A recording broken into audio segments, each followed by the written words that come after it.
सभी को नमस्कार।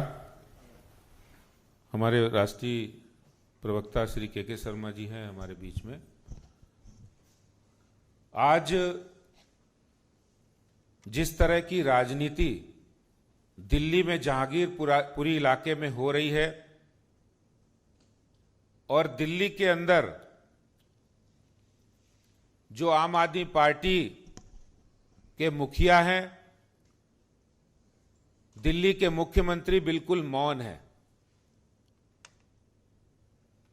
और उनका जिस तरह से जहांगीरपुरी में जो हिंसा हुई, एक शांतिपूर्ण ढंग से निकलने वाली शोभा यात्रा के ऊपर जो पथराव हुआ, गोलियां चली, तलवारें चली और उनको बचाने के लिए जब दिल्ली पुलिस बीच में दीवार बनकर खड़ी हुई तो दिल्ली पुलिस के ऊपर भी गोलियां चलाई गई, पथराव हुआ। उस समय दिल्ली के अंदर आम आदमी पार्टी हो, केजरीवाल हो या अन्य सो कॉल्ड सेकुलर दल हो, कोई भी सामने नहीं आया।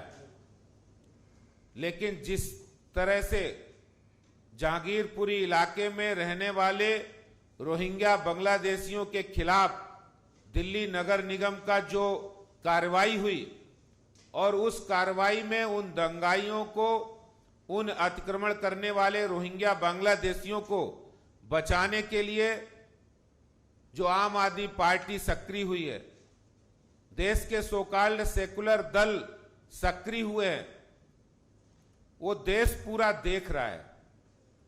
देश यह भी देख रहा है कि जिस समय दिल्ली पुलिस और शोभा यात्रा में शामिल लोगों पर पथराव किया जा रहा था तो सबके मुंह सिले हुए थे, कोई नहीं बोल रहा था। लेकिन अब सारे राजनीतिक दल, आम आदमी पार्टी के मुखिया केजरीवाल समेत वो सभी दल इस मामले को लेकर दंगाइयों को बचाने के लिए आगे आ रहे हैं। शायद आज देश को जानने की जरूरत है कि ये वही आम आदमी पार्टी है जिनके निगम पार्षद ताहिर हुसैन दिल्ली के अंदर 2020 के अंदर जो दंगे हुए उसके मुख्य आरोपी, मास्टरमाइंड, सूत्रधार रहे हैं, जिसने अपनी छत पर तमाम एसिड की बोतलें और तमाम ईंट पत्थर इकट्ठे किए, गुलेल लगवाई। और वो किस लिए लगवाई? वो निर्दोष हिंदुओं को मारने के लिए वहां ये तैयारी और षड्यंत्र रचा गया। ये किसी से छिपा नहीं है कि यही आम आदमी पार्टी के विधायक अमातुल्ला खां, जो शाहीन बाग के अंदर ये कहते थक नहीं रहे थे कि हमें कोई झुका नहीं सकता, हमने 2000 साल इस देश पर शासन किया है। धार्मिक भावनाएं भड़काना, दंगा करना, दंगाइयों को बचाना, दंगाइयों को समर्थन करना, ये आम आदमी पार्टी की सियासत का एक महत्वपूर्ण हिस्सा बन चुका है। और जब आज देखेंगे 16 तारीख को जो दंगे हुए उसमें जो मुख्य आरोपी अंसार, वो भी आम आदमी पार्टी का कार्यकर्ता है। वहां आम आदमी पार्टी के विधायक, पार्षद हैं, उनका उन्हें संरक्षण प्राप्त है रोहिंग्या बांग्लादेशियों की, और उस संरक्षण में वो लोग वहां गलत धंधे करते, अतिक्रमण करते हैं, अवैध कब्जे करते हैं। और जब इस तरह की कार्रवाई होती है तो उन्हीं को बचाने के लिए उन्हीं के आका चले आते हैं। तो आज पूरा देश देख रहा है किस तरह दंगाइयों की पार्टी आम आदमी पार्टी बन चुकी है। दोस्तों, मैं ये बात बड़े विश्वास के साथ कह रहा हूं, पुख्ता सबूतों के साथ कह रहा हूं। 2017 में एक पीआईएल दाखिल होती है हाई कोर्ट में और उस पीआईएल का मंतव्य होता है कि हाई कोर्ट के अंदर कि दिल्ली सरकार रोहिंग्या बांग्लादेशी जो 5 लाख के आसपास दिल्ली में रहते हैं उस पर दिल्ली सरकार जवाब दे। लेकिन आज तक दिल्ली सरकार ने 5 साल से जवाब नहीं दिया। क्योंकि अगर जवाब देना पड़ेगा उन्हें, तो उन्हें अपने डीएम से, अपने एसडीएम से, अपने एआरओ से उनके नाम वोटर कार्ड से कटवाने पड़ेंगे, उनके राशन कार्ड से कटवाने पड़ेंगे, उन्हें दिल्ली से बाहर करना पड़ेगा, फिर उनको वोट कैसे मिलेंगे।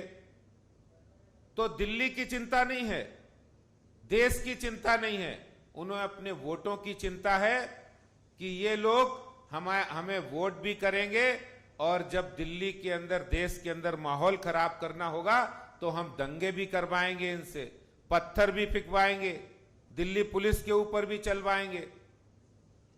मैं आपको जानकारी देना चाहता हूं, आज जिस तरह से जो अभी कुछ टाइम पहले यूपी सरकार ने दिल्ली के सटी हुई फ्लड इरिगेशन की जमीन पर मदनपुर खादर के अंदर रोहिंग्या बांग्लादेशियों को हटाया, वहां पर अवैध अतिक्रमण को हटाया, अवैध निर्माण को हटाया।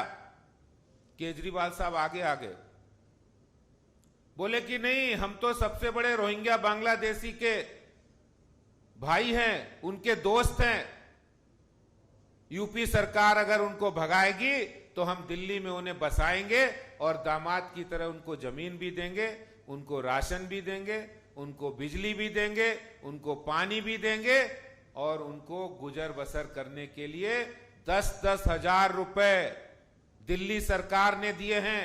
रोहिंग्या बांग्लादेशियों को पिछले साल की घटना है, उनको मदनपुर खादर से हटाकर पीडब्ल्यूडी की जमीन पर दिल्ली सरकार ने बसाने का काम किया है।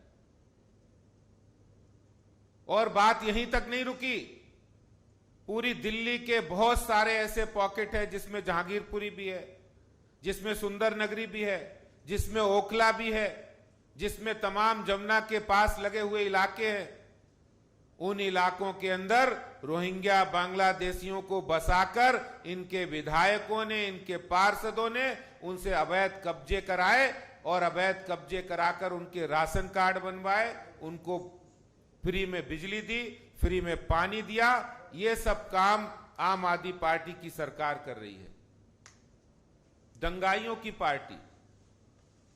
क्योंकि ताहिर हुसैन, अमातुल्लाह खां, अंसार जैसी लंबी फेहरिस्त है। और मैं एक जानकारी आपको देना चाहता हूं, आप चाहे तो पता कर लीजिए, दिल्ली के हर एक पुलिस स्टेशन के अंदर जो दंगाई है, जिसका दंगाई के नाम दर्ज है, जो हिस्ट्री सीटर है, उनकी सूची आप मंगा लीजिए और फिर आम आदमी पार्टी के कार्यालय पर भी जाइए। जो इनके पार्षद, जो इनके विधायक, जो उनके खास लोग हैं, उनकी सूची में कोई अंतर नहीं है। वही है जो पुलिस स्टेशन में हिस्ट्री सीटर है, जो दंगाई है, वही आम आदमी पार्टी के कार्यकर्ता है। ये आम आदमी पार्टी का असली चेहरा है, ये आम आदमी पार्टी की हकीकत है। नहीं तो मैं आज आपके बीच कहना चाहता हूं, मस्जिद से जब पथराव होता है, आप क्यों नहीं एक्शन लेते हैं? अरे आम आदमी पार्टी मस्जिद में जो काम कर रहे हैं, जो इमाम हैं, उनको तनख्वाह दे रही है। वो सरकारी मुलाजिम है, वो सरकारी मुलाजिम, वो आम आदमी पार्टी सरकार उनको अपने फंड से पैसा दे रही है। इसका मतलब आम आदमी पार्टी की सरकार के मुलाजिम वहां मस्जिद से पथराव कर रहे थे। दिल्ली की केजरीवाल सरकार के मुलाजिम, जिनको तनख्वाह आम आदमी पार्टी सरकार दे रही है, उनको वहां पर वो पथराव कर रहे थे। ये चेहरा, ये चरित्र, ये आम आदमी पार्टी का है। और आज मैं ये भी बताना चाहता हूं, भी कुछ दिन पहले चांदनी चौक में हनुमान मंदिर को तोड़ा गया, आम आदमी पार्टी सरकार के द्वारा तोड़ा गया, कोई सामने नहीं आया। लेकिन आज दंगाइयों को बचाने के लिए, अतिक्रमण करने वालों को बचाने के लिए, रोहिंग्या बांग्लादेशियों को बचाने के लिए आज आम आदमी पार्टी आ गई है। कांग्रेस के यही वकील कोर्ट चले गए। ये वही वकील साहब हैं जो राम मंदिर बनाने का विरोध करते थे, राम जी के अस्तित्व को नकारने का काम करते थे। ये वही है। और केजरीवाल साहब बोल ही नहीं रहे। मौन समर्थन है उनको, उनका मौन समर्थन है। और ये जो बौखलाहट है आम आदमी पार्टी की समेत जितने भी राजनीतिक दल हैं, उनकी बौखलाहट आज साफ साफ नजर आ रही है। वो बौखलाहट इसलिए है क्योंकि केंद्र सरकार बहुत अच्छा काम कर रही है। गरीबी 2011 में गरीबी रेखा 22.5% से 11% पर आ गई है। 135 करोड़ के देश में कोई सोचता भी नहीं था भारत कोरोना से पार पा पाएगा। फ्री में वैक्सीन, फ्री में सबको राशन उस संकट के समय दिया गया, अभी भी दे रहे हैं। देश तरक्की कर रहा है और ये वही लोग आज दंगाइयों को बचाने के लिए आगे आए हैं जिन्होंने देश को धार्मिक आधार पर विभाजन करके अपनी सत्ता चलाई थी। और आज वही लोग उसी फ्रस्ट्रेशन में, उसी बौखलाहट में इस तरह के काम कर रहे हैं। मैं आज आपके माध्यम से कहना चाहता हूं कि आम आदमी पार्टी का चेहरा बिल्कुल बेनकाब हो गया है। शीशे में साफ दिख रहा है कि आम आदमी पार्टी ताहिर हुसैन से लेकर अंसार तक, अमातुल्ला खां से लेकर सोनू तक, सारे आम आदमी पार्टी के जो विधायक भी हैं, जो पार्षद भी हैं, उनको संरक्षण दे रहे हैं। तो कुछ लोग तो इनको संरक्षण दे रहे हैं, कुछ इन्होंने आगे कर रखे हैं। वो दंगाइयों की पार्टी आज बन गई है। दंगा कराना हो, दंगा करा के अपने वोट बैंक पक्के करने हो, तो इसके लिए सबसे पहला नाम अगर किसी का है तो वो आम आदमी पार्टी का है। आम आदमी पार्टी का दूसरा नाम दंगा पार्टी हो गया है। दंगा कराने वाली पार्टी, दंगाइयों को संरक्षण देने वाली पार्टी और दंगाइयों को कोर्ट में बचाने वाली पार्टी आज शाहीन बाग से लेकर सीए का विरोध से लेकर और पूर्वी दिल्ली, उत्तर पूर्वी दिल्ली में दंगों से लेकर जहांगीरपुरी इलाके के अंदर जो दंगे हुए और पूरी दिल्ली में इस तरह की साजिश, देश में इस तरह की साजिश जो कर रही है, ये आम आदमी पार्टी का चेहरा आज बेनकाब हो गया है। यही बात मैं कहना चाहता हूं। बहुत बहुत धन्यवाद।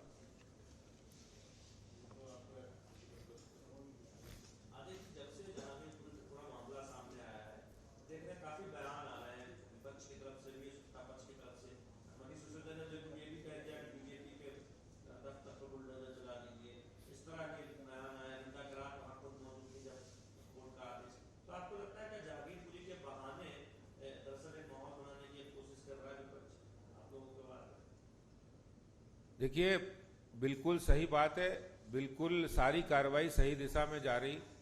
और जिस तरह से जहांगीरपुरी में निगम ने कार्रवाई की, वहां पर अतिक्रमण हटाने की कार्रवाई लगातार चल रही थी। लेकिन जिस तरीके से इन लोगों ने, चाहे वो आम आदमी पार्टी हो, विपक्ष के और भी दल हों, उनका एक ही मतलब है, क्योंकि इस समय पूरे देश में आप देखेंगे वो इसी तरह का माहौल है और वो इस पर राजनीतिक रोटियां सेकना चाहते हैं। वो पुलिस को, मोदी सरकार को बदनाम करना चाहते हैं। देश में अस्थिरता का माहौल हो, देश में हम इस तरह से धार्मिक आधार पर विभाजन करके अपनी राजनीति करें, ये माहौल बनाना चाहते हैं। बिल्कुल स्पष्ट हो गया। जिस तरह से जो वकील साहब वहां कोर्ट में गए, जिसने याचिका दायर की, और जो कोर्ट का ऑर्डर लेकर जो मोहतरमा वहां पर पहुंची, इससे साफ जाहिर हो रहा है कि आम आदमी party, Congress, communist, so called secular gang पूरे देश में इकट्ठा हो गया है। क्योंकि इनको देश की जनता ने कूड़ा करकट की तरह देश से, सत्ता से बाहर किया था।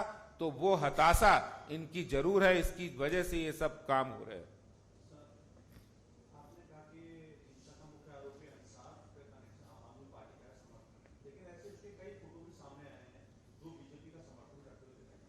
देखिए, मेरे पास अभी मुझे एक मित्र ने बताया कि आम आदमी पार्टी की एक बड़ी नेत्री हैं, उन्होंने टीवी पर हमारे चित्र के साथ दिखाया और वो चित्र फेक है और वो बिल्कुल गलत चित्र है। ये इनका पुरानी टैक्टिस है, झूठ बोलना, झूठे सबूत देना और मीडिया के सामने गलत बातें करना। इस तरह की बातें हमेशा करते रहते हैं। मेरे पास ये पूरा अंसार का भी है, ताहिर हुसैन के बारे में आपको पता ही है, और एक एक सबूत है। ग्राउंड की बहुत सारी रिपोर्ट्स जो इसमें पकड़े गए जितने भी लोग हैं उनके आम आदमी पार्टी से क्या कनेक्शन है, बांग्लादेशी रोहिंग्याओं को किस तरह ये शेल्टर दे रहे हैं, वो सारे कनेक्शंस के सबूत हमने दिल्ली पुलिस को दिए हैं, कमिश्नर को। निश्चित रूप से जांच में बहुत सारी बातें सामने आएंगी।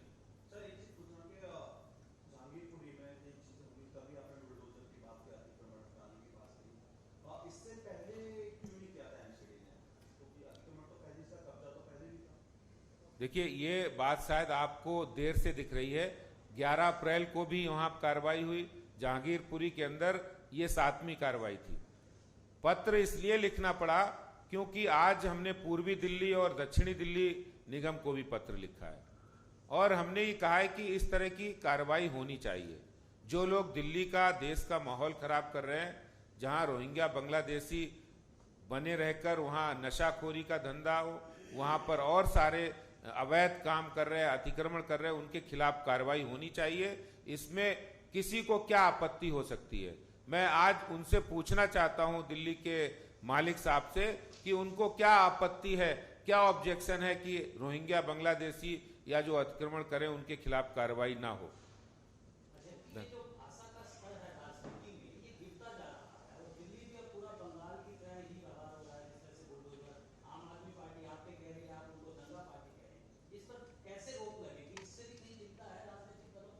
देखिए, आप ये बात तो उन्हीं से पूछिए, क्योंकि बुलडोज़र कोई गलत भाषा नहीं है। बुलडोज़र का काम है कूड़ा हटाना, अतिक्रमण हटाना। आज तो माननीय उच्चतम न्यायालय ने भी कह दिया है कि बुलडोज़र का जो काम है तो बुलडोज़र ही करेगा। अगर बुलडोज़र की ज़रूरत है तो बुलडोज़र से ही वो काम होगा। तो ये बात उन लोगों को शायद ये लगता है कि बुलडोज़र हमारे ऊपर चल रहा है, क्योंकि वो उन लोगों को संरक्षण दे रहे हैं जिन्हें बुलडोज़र से डर लग रहा है, जो बुलडोज़र आने से जिनके अवैध धंधे, अतिक्रमण हट जा रहे हैं, जिनको संरक्षण प्राप्त है, इसलिए उन्हें डर लग रहा है, इसलिए उनको ऐसा लग रहा है। मुझे लगता है कि ये सब लोगों की सोचने की बात है। वो राजनीति में आप राजनीति करें, लेकिन इस तरह की भाषा का इस्तेमाल नहीं करें।